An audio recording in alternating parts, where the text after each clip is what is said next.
El informativo de Laboratorio Soluna. Mensajes, consejos y entretenimiento de la mano de la ciencia moderna y el saber popular. El informativo de Laboratorio Soluna. Dirige el doctor Jorge Holguín.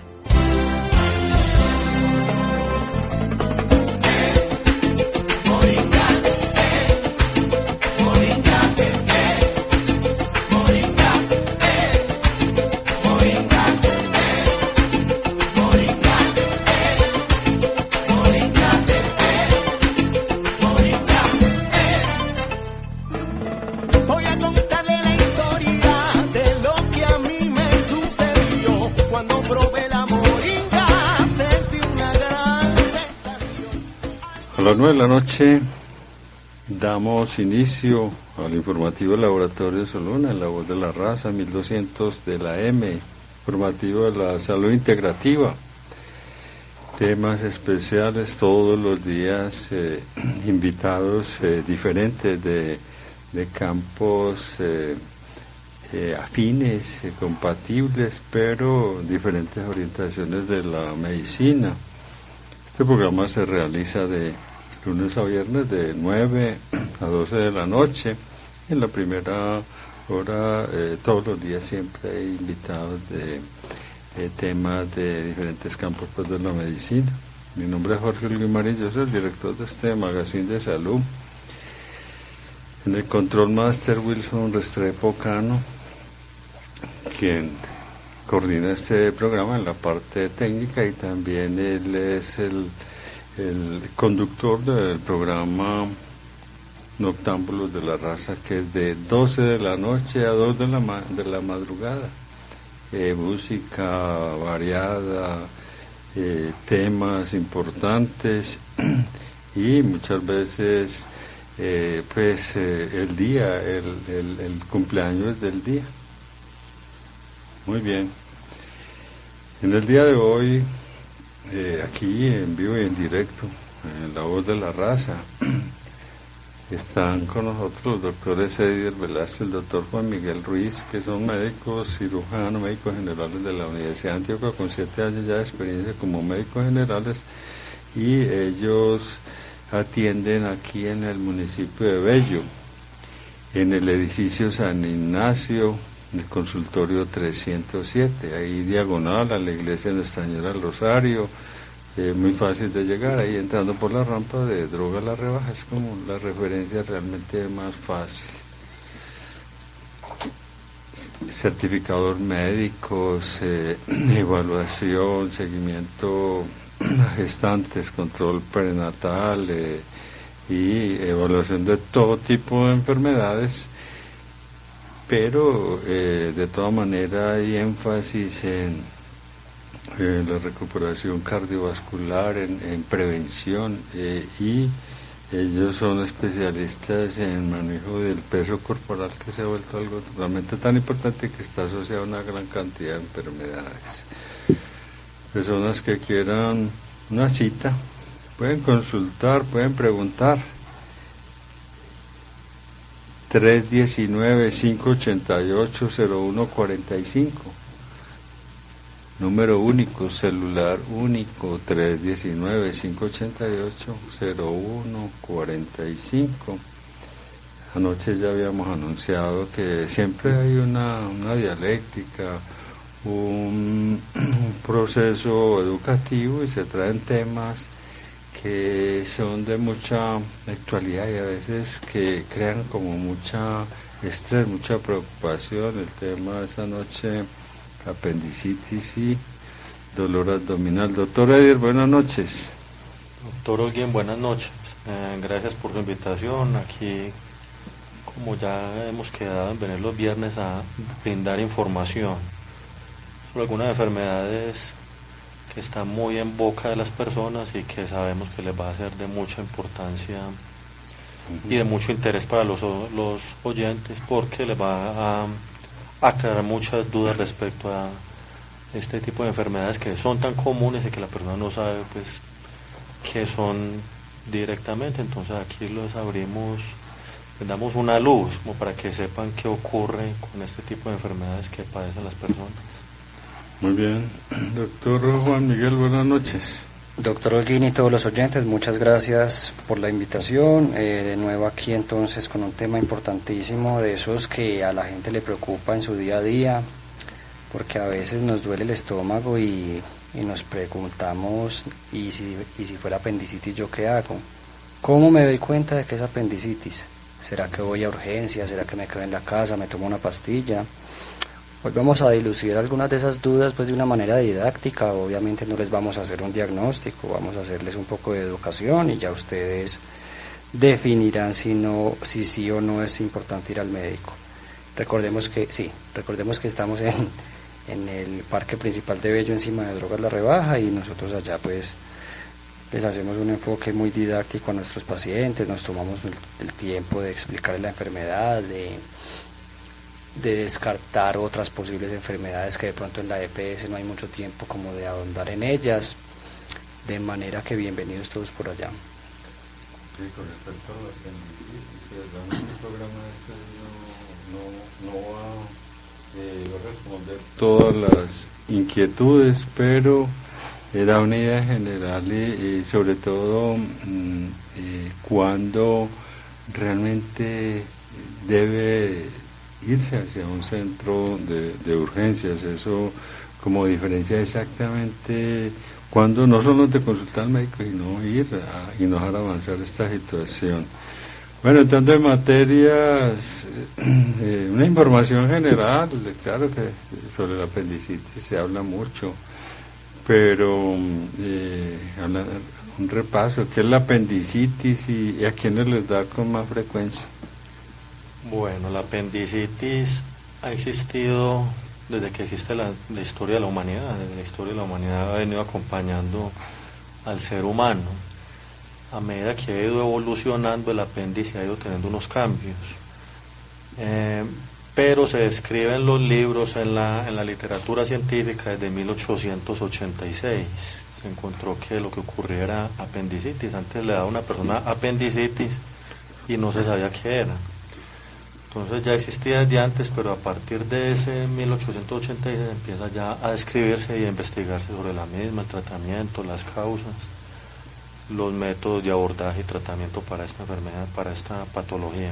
Uh-huh. Es de las causas más comunes por las que una persona termina en un quirófano por una urgencia. Entonces tenemos accidentes de tránsito, heridas, en fin, cualquier causa por la que una persona resulte de urgencias en un quirófano. La apendicitis es de las causas más comunes. Anualmente en Estados Unidos hay 250.000 casos. En Estados Unidos, una población pues... ¿En cuánto tiempo? Grande. En un año, anualmente hay 250.000 casos de apendicitis. Entonces podemos ver que es una cifra importante. Ocurre un poco más en los hombres, aunque no es pues una diferencia muy grande, pero se ha visto que ocurre más en los hombres. Y una persona en toda su vida tiene un riesgo de padecer apendicitis de un 6 a un 9%. Entonces digamos que en toda la vida de la persona, 100 personas tendríamos 6 a 9. Alto. Tendrían en toda su vida una apendicitis. Entonces un porcentaje bastante alto. El pico de edad en donde más ocurre entre los 20 y 40 años. No quiere decir que por fuera de estos rangos no ocurra, pero se ha visto que esa es como la edad pico de incidencia. En los niños es menos frecuente y en los ancianos. Entonces en los extremos de la vida es menos frecuente. Cuando ocurre en los niños normalmente entre los 6 y los 10 años de edad en los niños. Pero entonces ya sabemos que en niños y en ancianos poco ocurre, pero no es que no vaya a ocurrir. La mortalidad de la apendicitis es muy común. La gente dice, ay, medio apendicitis, bueno, pero la mortalidad llega hasta un 1% en personas, digamos, jóvenes. A medida que aumenta la edad, digamos que si es en ancianos, por ejemplo, la mortalidad puede llegar de un 4 o un 8%. Entonces, a medida que avanza la edad, avanza el riesgo avanza la mortalidad. ¿Por qué? Porque digamos que en las personas a mayor edad la inflamación puede estar más disminuida porque el sistema inmune está más desgastado. entonces hay más tolerancia a la inflamación, la fiebre da con más dificultad, la fiebre incluso en personas de edad baja unos grados, entonces mientras que una persona en un rango promedio la fiebre empieza a partir de 38, digamos que en personas ancianas a partir de 37,3 empezaría la fiebre, y una temperatura de 37,3 podría no sentirse como fiebre al tacto, la persona podría no sentir nada. Entonces un anciano puede tener una apendicitis debido a los cambios inmunológicos y a la poca respuesta inflamatoria, podría no darse cuenta, llevando a las complicaciones que ahorita iremos mencionando las complicaciones. Entonces por eso a medida que aumenta la edad, aumenta la mortalidad. Bueno, la gente dice entonces, ¿qué es el apéndice? El apéndice... ¿En dónde queda? Eso. Entonces el apéndice se conoce como apéndice vermicular o apéndice vermiforme o apéndice secal. Vermicular hace referencia pues a la palabra vermis del latín, que significa forma de gusano. Entonces el apéndice es en forma de gusano, viene conectado en una parte donde termina el intestino. Tenemos el intestino delgado y el intestino grueso. En la parte cuando termina el intestino delgado se conecta con el intestino grueso, que es el colon, y digamos que en ese punto donde está la conexión entre estos dos, donde está el cambio de intestino delgado hacia el grueso, hay una parte que tiene un fondo, y ahí en ese fondo sale como una tetillita. Esa tetillita es el apéndice. El apéndice mide aproximadamente entre 5 y 9 centímetros en la mayoría de las personas.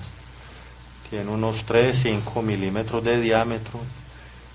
Y en personas, ya que puede variar más el tamaño, puede llegar hasta 35 centímetros el apéndice. Entonces digamos que el apéndice sería como el tamaño de un dedo, pero hay personas que pueden llegar hasta los 35 centímetros. Entonces una apendicitis de una persona con un apéndice de este tamaño podría tener una clínica muy diferente y de pronto no cursar como una apendicitis normal, que ahorita estamos mirando cómo cursa una apendicitis normal.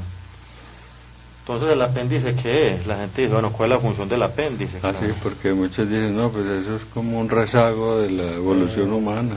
Es correcto. Entonces, pues la gente dirá, bueno, el apéndice, ¿para qué sirve? Bueno, primero que todo sirve para causar apendicitis, claro. Lo principal. Que se ha visto que entonces puede ser un remanente de la misma evolución, digamos un sobrante del intestino grueso, intestino delgado, una mezcla embriológica, entonces se forman los intestinos y de pronto esta partecita quedó ahí, no se formó sin ninguna función. Se ha visto que el apéndice tiene un tejido linfoide, o sea que hace parte de los linfocitos del sistema inmune, entonces digamos que podría tener una función de defensa, pero se ha visto que esta teoría no está como muy apoyada, porque tampoco es que tenga pues gran cantidad de tejido linfoide, entonces se cree que podría ser parte del sistema inmunológico, pero queda como la duda. Otra opción es que podría ser también el remanente de la evolución cuando, digamos, éramos primates y éramos herbívoros. ¿Por qué viene esta parte de los herbívoros? Porque se cree que ahí, porque se han comparado con animales herbívoros, por ejemplo el caballo, el koala, y se ha visto que en esta parte en donde está el apéndice, que es el final del intestino delgado y el inicio del colon, se ha visto que en los animales no tiene el apéndice, pero tiene esa parte del colon, esa unión mucho más amplia, más grande, muy dilatada, y se ha visto que hay cierto tipo de bacterias que degradan la celulosa, y la celulosa hace parte pues de los vegetales. Entonces el ser humano no es capaz de digerir una gran cantidad de hojas, de vegetales, y los animales sí se cree y se ha investigado que en los caballos, los koalas y demás animales herbívoros, en esta parte donde está el apéndice, que no lo tienen, es más dilatado, hay unas bacterias que degradan celulosa, entonces se cree que es eso. Cuando éramos primates, entonces lo utilizábamos esa parte con las bacterias para degradar la celulosa de las hojas, y como ya la dieta de nosotros no somos herbívoros, entonces ya eso se va atrofiando y órgano que no se utiliza se atrofia, y en la evolución va ocurriendo así. Y que no se utiliza va desapareciendo y queda un remanente, desaparece. Y se cree que de pronto ya con los miles de años, millones de años, si estamos aquí todavía, de pronto el apéndice puede que ya no esté. Entonces digamos que la función es esa, pero pues no es una función, se cree que es como eso lo que ocurre. Entonces la apendicitis tampoco se sabe pues la causa exacta cuál es. Entonces, ¿qué pasa? Con la apendicitis, el apéndice, que es un saco, ya dijimos como un dedo, no tiene salida, tiene entrada pero no tiene salida, entonces ahí se pueden incrustar huesos de la alimentación, restos de materia fecal, se generan muchos procesos inflamatorios, bacterias, alguna inflamación que inflame el apéndice en su salida y cause que se acumulen restos de moco y bacterias, entonces se remansa en ese apéndice moco, bacterias, y si no tiene salida, está taponado, entonces empieza a inflamarse. Cuando empieza a inflamarse, empieza a crecerse, y al empezar a crecerse, la irrigación sanguínea también disminuye, porque se inflama, entonces ya la sangre no es capaz de entrar lo suficiente por la misma presión que hay, entonces ya empieza la inflamación, causando fiebre, dolor, y luego llega la isquemia, como ya está tan crecido, la sangre no llega, y empieza ya la isquemia a causar riesgo de perforación. Cuando un órgano está isquémico, o sea que no le llega la sangre suficiente, el oxígeno suficiente, empieza a necrosarse, o sea a morirse, y al morirse un tejido se rompe, al romperse entonces se causan los abscesos, las peritonitis y las complicaciones que da la apendicitis. Bueno, cuando hay dolor abdominal, ¿qué es lo que realmente duele? ¿Y qué otras enfermedades diferentes a la apendicitis pueden dar un dolor similar? A ver, entonces para explicar las estructuras que pueden dar dolor en el abdomen nos tenemos que remontar pues a la anatomía. Recordemos que hay un tubo que hace la digestión que va desde la boca hasta el final, que va desde digamos el esófago, llegando al estómago, pasando a ser intestino delgado, luego grueso, y que adyacente pues a esta tubería van otros órganos en la cavidad abdominal como lo son las vísceras sólidas, por ejemplo el hígado, el páncreas, los riñones, la próstata, y que también hay una víscera hueca como la vejiga.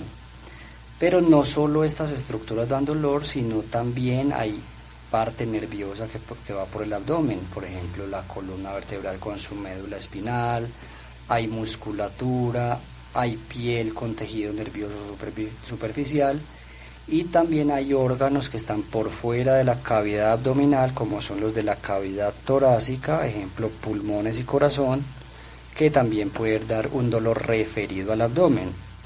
Entonces, las vísceras huecas como el estómago y los intestinos o la vejiga, por ejemplo, dan dolor cuando se distienden, cuando hay demasiado aire en ellas, o cuando hacen movimientos, digamos, de peristaltismo, es decir, como que se encogen y se vuelven a extender.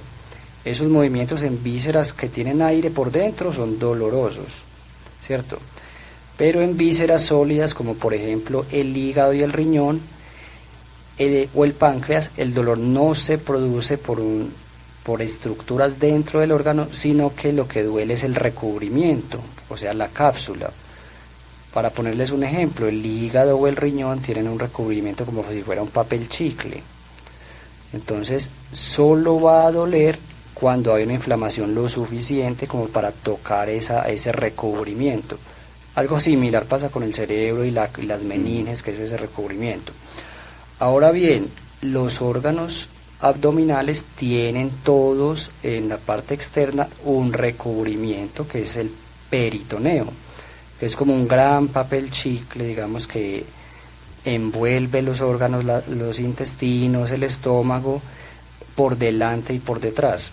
Por eso se dice que hay órganos intraperitoneales y otros retroperitoneales como el páncreas que están detrás de esa bolsa.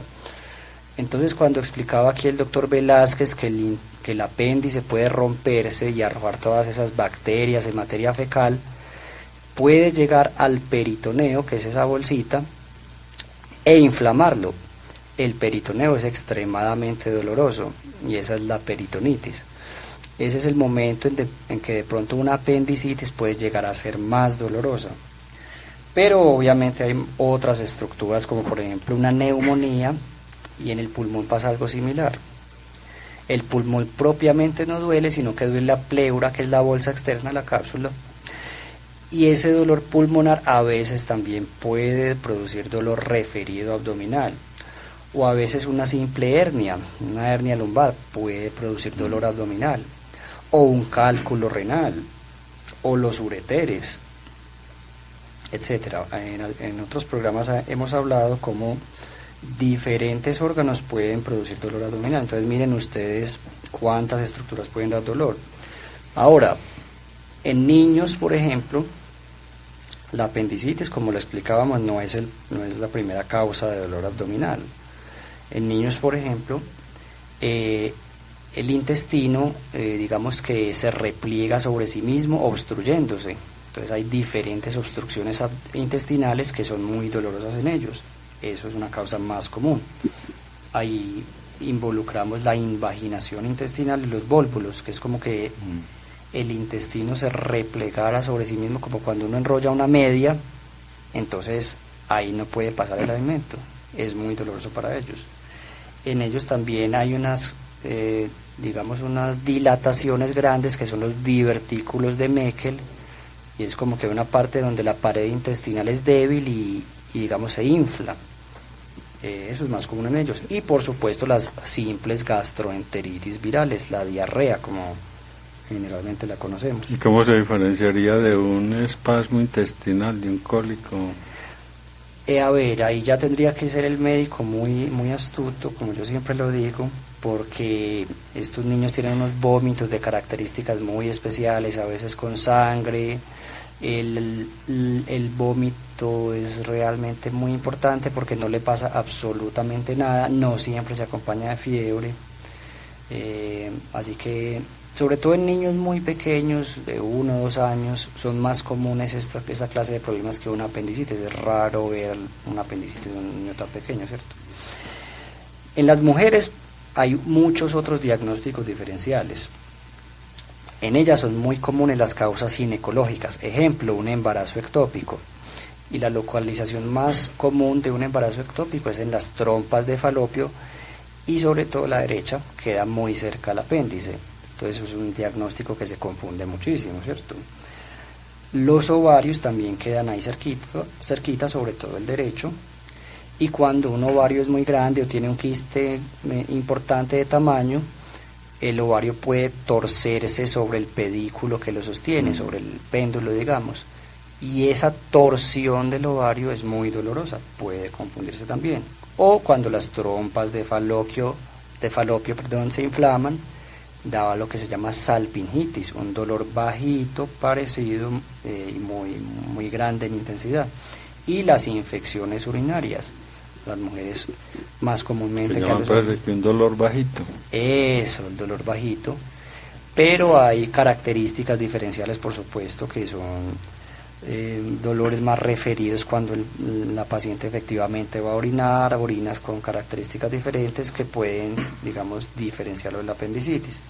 En pacientes jóvenes pueden dar ileitis, que son inflamaciones del colon, o a veces cuando hay una inflamación por herpes, por virus herpes, cuando eso afecta a los nervios 11 y 12 que quedan en la región, digamos, torácica final, pueden dar un dolor muy parecido.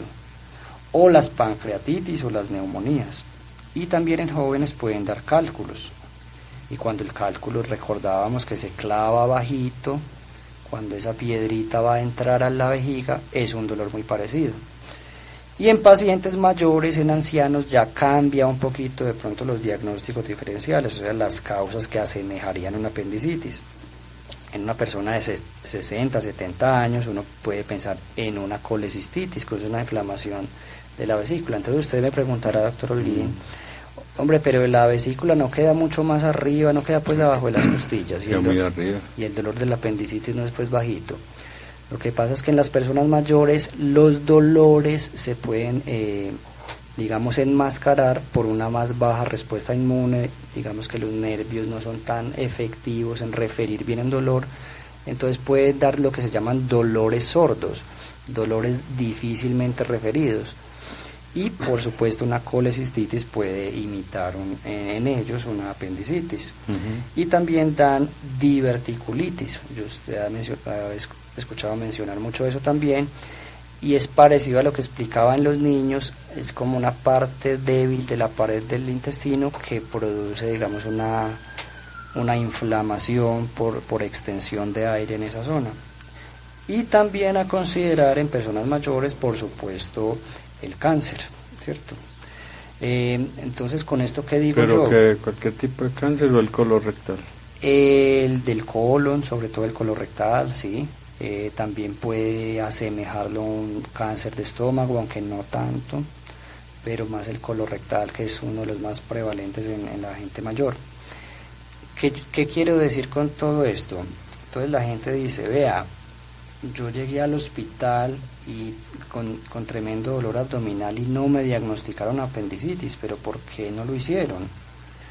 Pues precisamente porque también hay todos estos diagnósticos diferenciales que no hay que despreciar. Entonces el médico, por supuesto, tiene que guiar muy bien un interrogatorio para ver por dónde se enfoca y digamos que hay muchas preguntas por hacer, o sea, no es así de sencillo.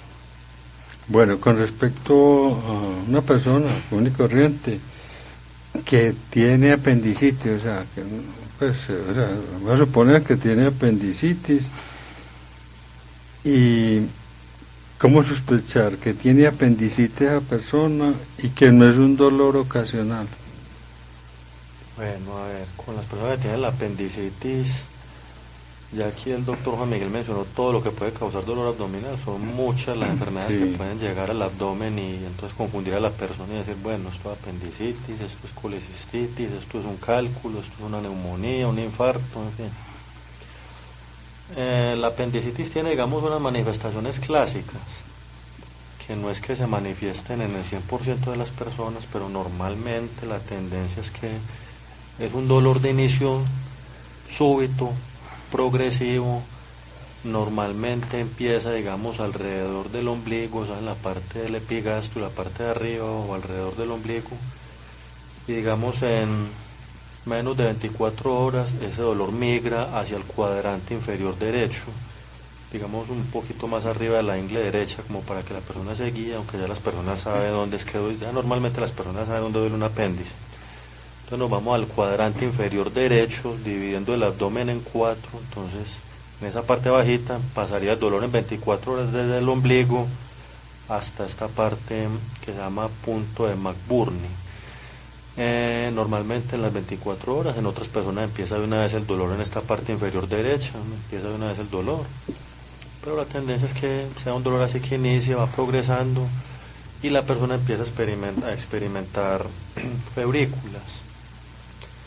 Temperaturas pues de fiebre que no empiezan a subir de 37,7 grados, 38 grados, no fiebres muy altas, anorexia, o sea la disminución del apetito, náuseas, vómito, pero normalmente cuando dan las náuseas y el vómito es después del dolor, normalmente no es antes de que ocurra el dolor, apenas ocurre el dolor empiezan a desarrollarse estos demás síntomas.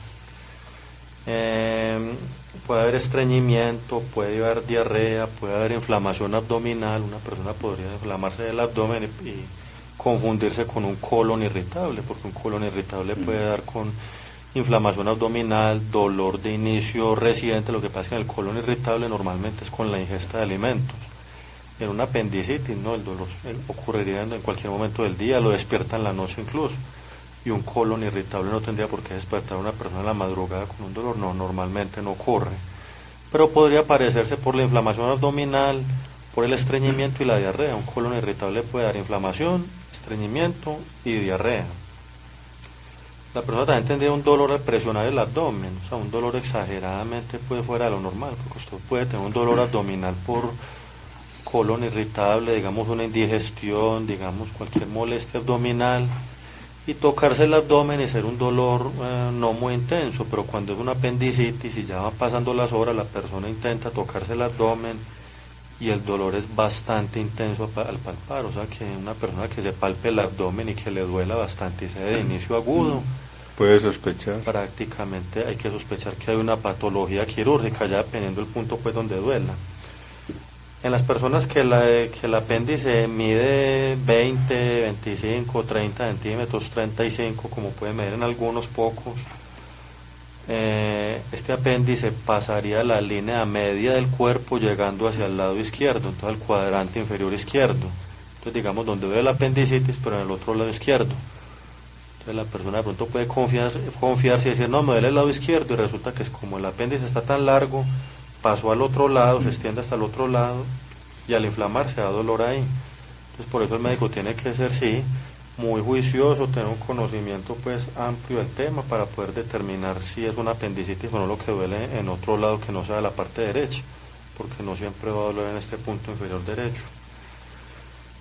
Otros tipos de dolor, aquí el doctor Juan Miguel ya habló pues de todo esto, entonces hay personas que tienen una neumonía, un infarto puede dar un dolor pero son más altos, el cálculo renal también podría dar, pero la apendicitis normalmente da pues como este tipo de dolores, y la persona con los movimientos duele más.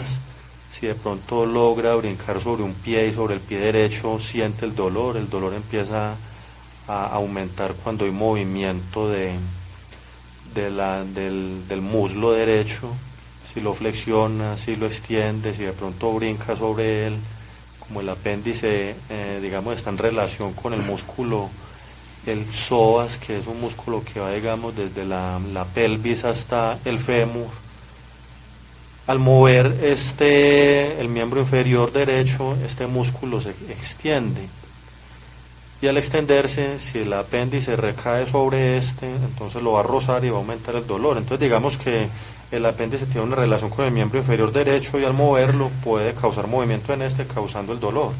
No toda persona que presente un dolor y mueva el pie derecho tiene apendicitis pues 100%, no, sino que uno como médico se va guiando de todas estas cosas, y muchas veces uno por un tipo de dolor de estos dice si definitivamente puede ser una apendicitis o no, acompañado de otro signo, y ya habría que ir a un servicio médico, y si el dolor es muy intenso habrá que ir a urgencias, porque habrá que mirar otros exámenes sanguíneos, no muchos pues tampoco, exámenes de orina, pero básicamente el diagnóstico no, la persona lo sospecharía con estos síntomas.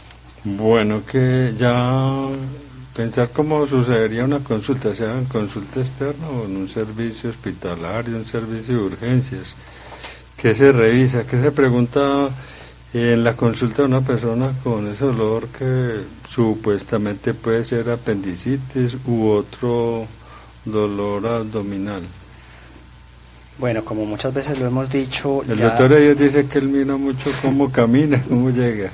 Si es válido, bueno, claro. Sí, la actitud es muy importante. Uno ya mira al paciente entrar, cómo lo mira uno, cómo está caminando, ¿cierto? Porque uno ya sabe más o menos cuando un paciente es de operar, no más entra a la puerta. Una de las primeras preguntas es ¿cuánto lleva con dolor? Que va a entrar un paciente que lleva 3 meses con un dolor maluquito en el abdomen, y yo voy a pensar que es una apendicitis. No, probablemente no. Más bien pienso que sea un colon irritable, o pienso que sea, qué sé yo, una gastritis.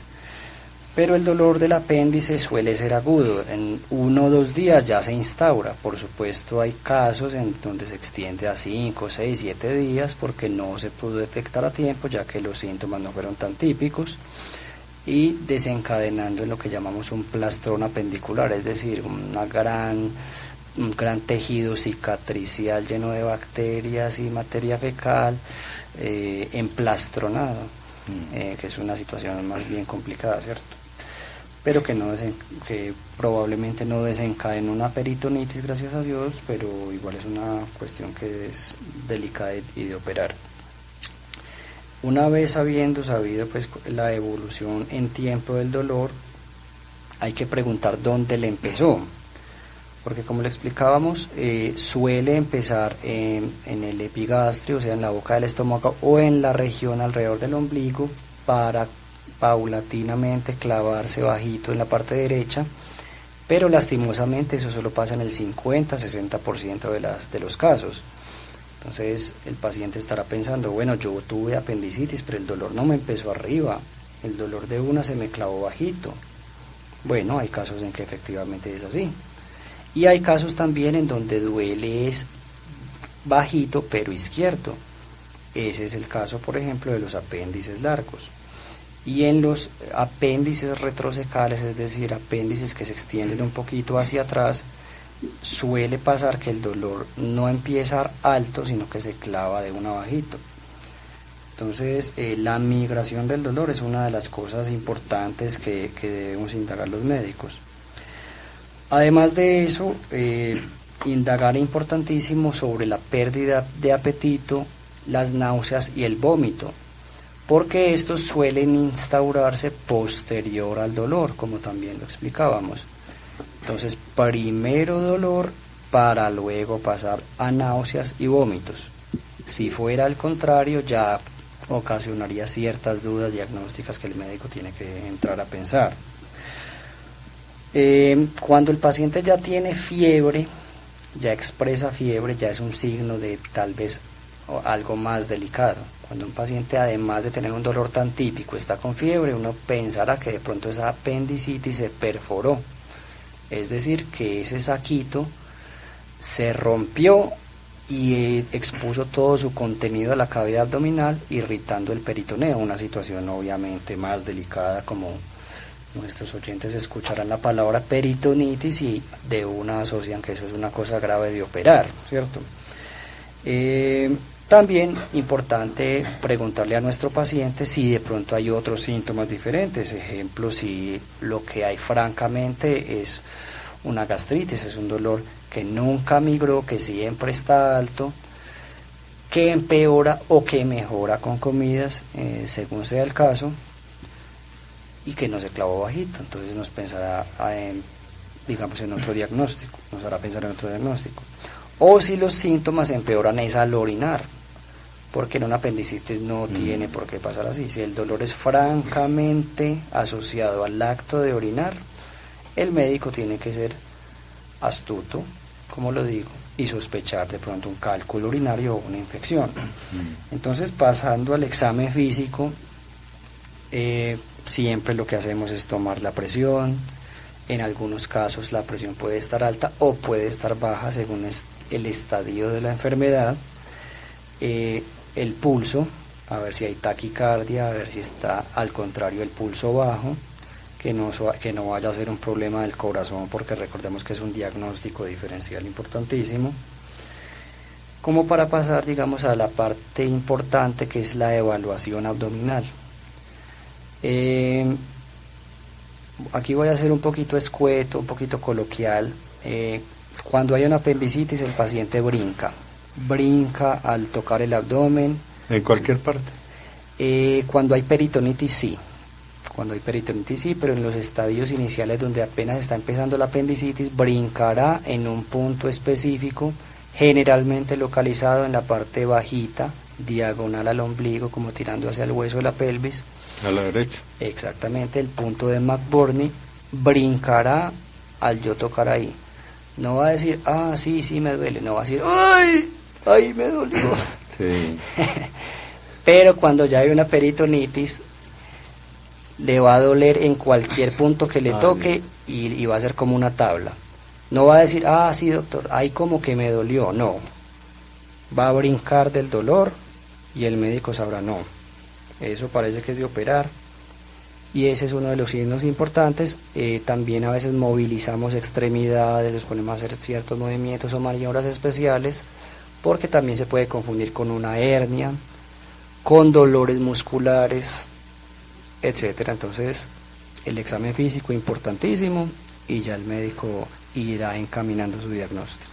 Bueno, antes de seguir hablando sobre el tema de la apendicitis, quería recordar que el doctor Eider Velázquez y el doctor Juan Miguel Ruiz son médicos de la Universidad de Antioquia, ya llevan 7 años de experiencia, tratamiento general de enfermedades, y tienen pues una gran experiencia. Las personas que están escuchando el programa pueden apuntar este número si quieren que ser atendidos para una consulta en el municipio de Bello, en el edificio San Ignacio, consultorio 307, ahí en el Parque de Bello, diagonal a la iglesia de Nuestra Señora del Rosario. Hay un número 319-588-0145, 588-0145. Bueno, vino pues el examen clínico, la palpación, todo esto, o sea, pero ya cómo se hace el diagnóstico así de que hay apendicitis y entonces ¿qué se va a hacer? Cuando una persona termina operada por una apendicitis, los que los han operado se han dado cuenta que no hay gran cantidad de exámenes. Le tomaron una muestra médica, de pronto un examen de orina, la palpación y se va para cirugía. Básicamente el diagnóstico de la apendicitis es clínico, o sea que con la revisión médica, con la inspección que uno hace y el interrogatorio está el diagnóstico. ¿Qué ocurre? Hay unos síntomas, hay unos criterios cardinales que definen, digamos, el diagnóstico de la apendicitis, que ya le hemos mencionado, que digamos que es un dolor que ocurre a nivel del ombligo o en la boca del estómago y va migrando en cuestión de menos de 24 horas hacia el cuadrante inferior derecho. Ya mencionamos pues que es en el punto, digamos, por encima de la extremidad derecha en el abdomen, pues como para que nos ubiquemos, pero la gente muy bien sabe dónde duele un apéndice. Ya la gente normalmente le pregunta dónde duele el apéndice y señalan el punto correcto. Entonces empieza el dolor desde ahí y migra en diagonal desde el estómago, desde el ombligo hacia esa parte derecha. En el 50% de las personas ocurre esta migración del dolor. Lo otro que ocurre es la irritación peritoneal. Cuando el apéndice está tan inflamado, todas estas bolsitas que recubren los órganos abdominales, al inflamarse también se inflama el peritoneo, y si de pronto hay ruptura, hay pequeñas rupturas del apéndice, entonces se inflama mucho más y el peritoneo, pues al ser tan sensible al dolor, empieza a causar una hipersensibilidad en el abdomen. Entonces si uno le palpa el abdomen a la persona, en el cuadrante inferior derecho, en el punto del apéndice, y es un dolor intenso, no es un dolor de otro tipo de dolores como de una inflamación del colon o cualquier otro tipo de dolor muscular de la pared abdominal, que digamos es un dolor donde la persona sí le refiere a uno que duele, pero digamos no hace tanto, no hace escándalo por decir, pues en cambio una persona con un dolor de este tipo haría incluso lloraría. Hay personas que cuando tienen apendicitis se les palpa uno ahí con solo hacerle poquitico, hasta las lágrimas se le vienen, intentan llorar y otros incluso lloran de tan fuerte que es el dolor. Entonces se hace la revisión, uno presiona en este punto del abdomen, suelta digamos rápidamente y esto genera un rebote en el abdomen que sea apendicitis. Normalmente al presionar y al soltar rápido esta descompresión brusca causa un dolor intenso. Entonces estos son los signos de irritación peritoneal y la rigidez muscular. Cuando el abdomen el peritoneo está irritado por una inflamación, digamos, del apéndice que ya está avanzada, el abdomen empieza a tener una defensa, los músculos del abdomen empiezan a tener una defensa, se contrae de modo que uno va a presionar y ya incluso no deja presionar. Entonces va uno a poner el dedo, porque uno palpa con los dedos, las puntas de los dedos y no presiona. ¿Por qué? Porque es una defensa del organismo para evitar el dolor. Entonces el organismo es inteligente y tensiona los músculos de modo que se pueda evitar el dolor a la palpación, a la compresión del mismo. Hay una respuesta inflamatoria que esta sí se mide, esta se mira con un hemograma. En el hemograma uno empieza a ver una leucocitosis, los glóbulos blancos elevados, principalmente a expensas de los neutrófilos. Entonces hay una cifra en las que uno dice, bueno, los leucocitos por encima de 12.000, 14.000, 18.000, estos síntomas de dolor, va apoyando una apendicitis. En las personas con el apéndice largo, pues obviamente ya el dolor sería de unas características similares, pero sería, digamos, hacia el lado izquierdo o un poco más arriba, dependiendo hacia dónde se extienda el apéndice largo. Ya el médico en esos casos ya excepcionales tendría que ser muy cuidadoso en hacer un diagnóstico bien realizado con estas variantes anatómicas. Si usted encuentra, no es tan fácil y a veces quedan las dudas. Se encuentra en la consulta ahí una fiebre de 40 grados centígrados, ¿qué significa?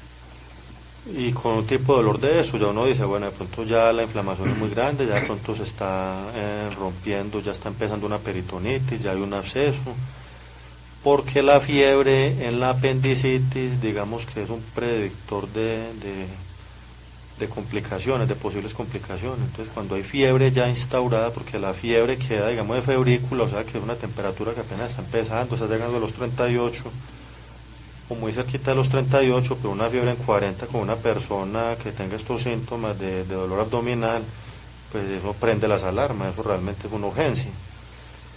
En estas personas, cuando hay variaciones anatómicas, hay dudas en el diagnóstico, entonces hay que empezar a mirar ya de pronto imágenes que son muy poco utilizadas, pero que en la literatura se describen que hay que realizarlas. Los rayos X definitivamente no se utilizan para nada. La tomografía de abdomen se utilizaría en casos de personas que generen dudas, que tengan apéndices muy largos, que den el giro por detrás del colon y que el dolor sea referido más arriba, más hacia la izquierda, más hacia la espalda. Entonces, cuando quedan dudas, o en ancianos que tienen una pobre respuesta inflamatoria, o en niños muy pequeños, que a veces el niño es muy difícil definir si el dolor es tan intenso o no, porque hay niños que con el mero hecho de que el médico lo esté palpando ya están llorando demasiado. A veces queda muy difícil en los niños saber si realmente es dolor o es angustia, o si son los dos. Entonces, digamos que la tomografía estaría indicada en casos de duda, ancianos, niños muy pequeños, en los que se quiere evitar como hacer una apendicectomía, y que sea una apendicectomía con una apendicitis negativa, porque se ven los casos también los que se sospecha apendicitis y operan y mandan el apéndice a patología, porque siempre hay que mandarlo para poder verificar que hubo una apendicitis, una inflamación, y resulta que la patología, cuando miran el microscopio, encuentra un apéndice sano, sin inflamación. Entonces se ganó la apendicectomía, la cirugía, sin ninguna necesidad. Pero bueno, son errores que ocurren en la medicina, y es mejor equivocarse en exceso y a veces no pecar por déficit, y entonces ya ocurre una peritonitis, una complicación, y llegar a ese 1% de mortalidad que puede causar un apéndice no diagnosticado a tiempo. La ecografía también puede utilizarse en dudas si tiene un buen rendimiento, pero se prefiere principalmente en embarazadas, porque en las embarazadas las apendicitis, y más si el útero ya está crecido, tiene una edad gestacional avanzada, es difícil palpar ese punto. Y en las maternas, digamos que el abdomen es doloroso normalmente. Si uno presiona un abdomen en una materna, hay cierta inflamación uterina, que es normal del embarazo. Entonces, de pronto, aunque el dolor de una apendicitis es muy intenso, podría enmascararse en una materna. Entonces hay que recurrir a la ecografía, que no tiene radiación, que es la segura en las maternas. En los niños también se podría utilizar ecografías, y habrá que hacer siempre un citoquímico de orina, porque es que la apendicitis, pues ya usted ahorita lo mencionó, doctor Holguín, que la persona refiere un dolor bajito en una infección urinaria, y podría sí ser una infección urinaria, que normalmente la infección urinaria va muy relacionado con los síntomas que están relacionados con la orina directamente: orina oscura, orina fétida, orina roja, le duele al orinar. Pero hay infecciones urinarias que, digamos, son bajitas, son hacia ese lado, tirando hacia el derecho incluso, y como la vejiga está en relación ahí también con el apéndice, digamos, están en cercanía, podría confundirse. Entonces hay que hacer también un citoquímico de orina, si de pronto encuentran trazas de sangre, bacterias, nitritos, que de pronto apoyen que hay una infección urinaria, y que de pronto no es otra cosa. En el 99% de las personas siempre va a haber dolor abdominal, 99-100% de las personas. El dolor en el cuadrante inferior derecho en un 96%. Entonces, digamos que con estos dos tipos de dolores ya uno ya dice, bueno, la apendicitis da dolor abdominal 99-100%, en el cuadrante inferior derecho 96%, digamos la pérdida del apetito que viene luego de iniciar el dolor está en un 24 o un 99%, o sea, es un rango muy amplio. Entonces es como difícil relacionar la anorexia, o sea, la pérdida del apetito, con una apendicitis. Las náuseas también tienen un rango muy amplio, de un 62 a un 90%, entonces puede presentarse en la mitad o casi en la totalidad de las personas. La fiebre bajita, 67-69%, el vómito en un 35, un 75% de las personas. La migración del dolor desde el ombligo, desde la boca del estómago en diagonal hacia el cuadrante inferior derecho donde está el apéndice, ocurre en un 50, un 60% de las personas. La hipersensibilidad del rebote, o sea, cuando presionamos en el punto del apéndice y soltamos bruscamente, ese dolor está en un 26% de las personas. Y la defensa muscular, o sea, cuando el abdomen se está poniendo rígido para evitar que compresiones bruscas causen dolor, que es un abdomen, digamos, en tabla, que ocurre ya cuando hay peritonitis, se da en un 21% de las personas. Entonces los síntomas y signos que se pueden también mirar, que son el dolor en el cuadrante inferior derecho, el dolor abdominal en general, son como los más frecuentes. Ya los otros ya queda ya uno como médico complementar ya con la experiencia, y de pronto uno que otro examen. El tema de los medicamentos, o sea, si hay sospecha de apendicitis, en general se deben tomar medicamentos, sea automedicados o prescribir medicamentos, por ejemplo, analgésicos antiinflamatorios. Como el diagnóstico de la apendicitis es tan clínico, es decir, las imágenes solo se usan en casos de dudas o excepcionales, y como la presentación es tan variable de persona a persona, es decir, les explicamos que la presentación típica solo se da en la mitad de personas y que en la otra mitad pues se puede presentar de 1000 maneras, y que hay variabilidades según la edad. Entonces surgía la duda: ¿será que si la persona se toma tal o cual medicamento, entonces esto bajará el rendimiento de que el médico pueda hacer unas palpaciones del abdomen y sea sugestiva de apendicitis? Eso se pensó por mucho tiempo, pero se ha descrito que no, que la persona puede tomar medicamentos o que el médico se los puede ordenar y que esto no va a bajar tanto el rendimiento de la evaluación clínica. Se dice que los opioides, ejemplo tramadol, hidrocodona, que son medicamentos que el paciente no debería automedicarse, no tienen ninguna interferencia en, digamos, que yo le toque el abdomen y usted brinque, aunque le van a bajar el dolor mientras tanto.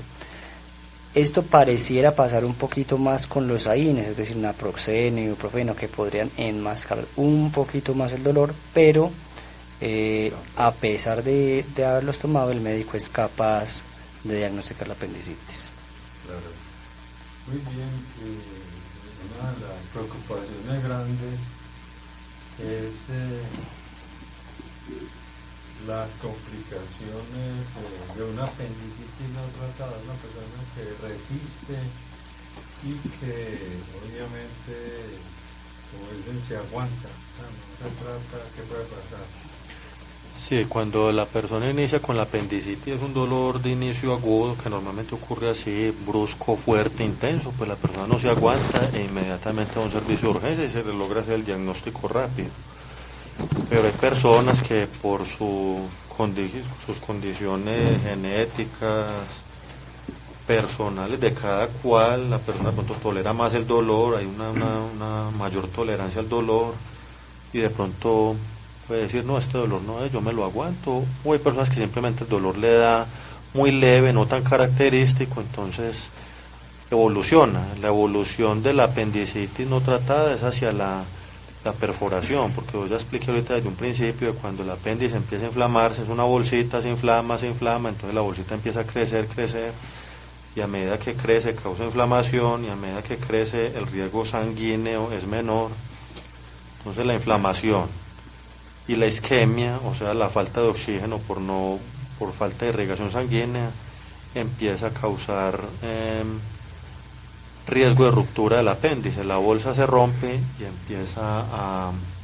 se puede regar el contenido intestinal hacia la cavidad abdominal peritoneal, y el peritoneo, cuando hay contenido del intestino, materia fecal, bacterias, se inflama, se infecta. Esto causa una infección generalizada. Cuando una peritonitis, ya hay una infección grave que requiere que la persona vaya a una laparotomía, o sea, tiene que abrir el abdomen completamente, sacar todos los órganos abdominales, lavar muy bien todos esos restos de bacterias, materia fecal, pus.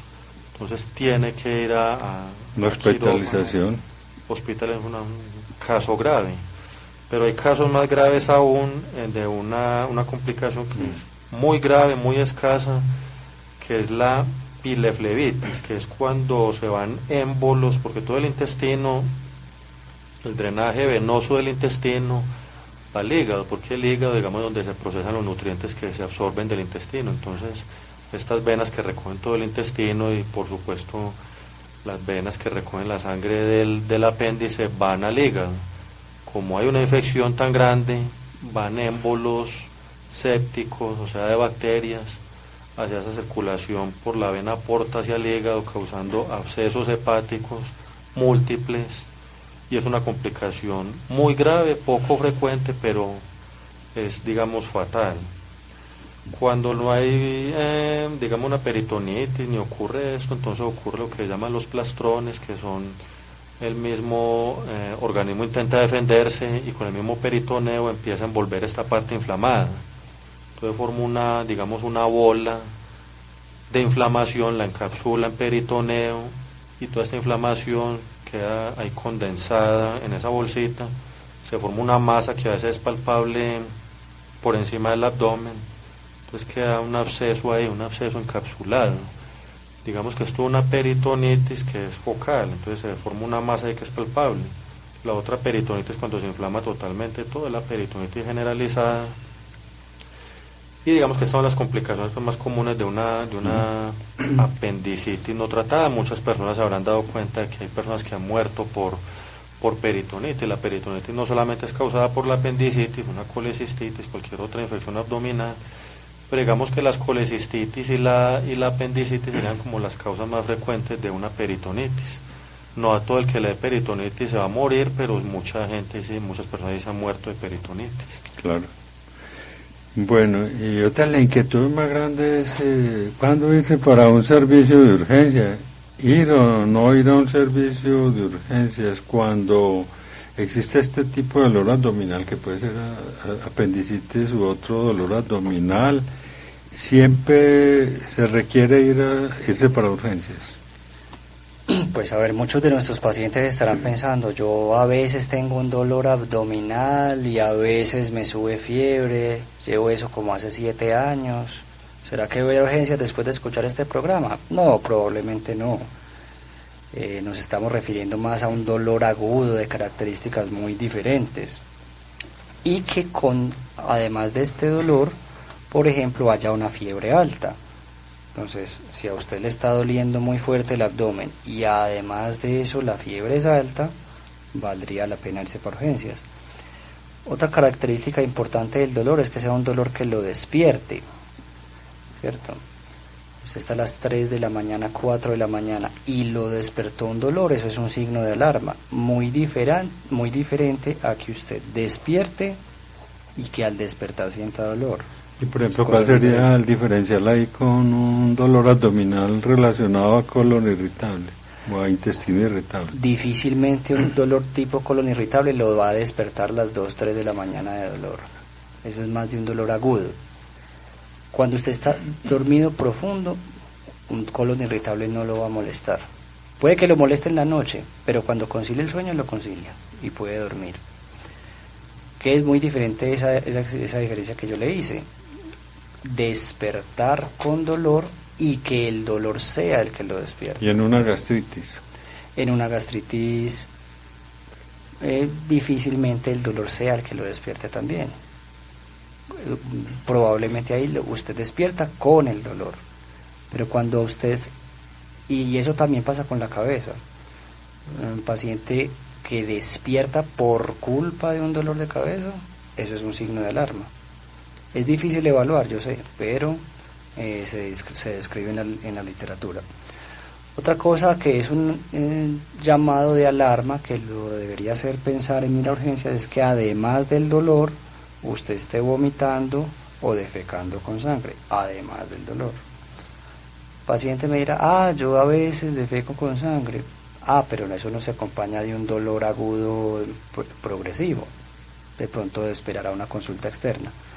Pero un dolor progresivo cada vez más fuerte y además de eso está con sangre en vómito o en deposiciones, vale la pena por lo menos una valoración médica urgente.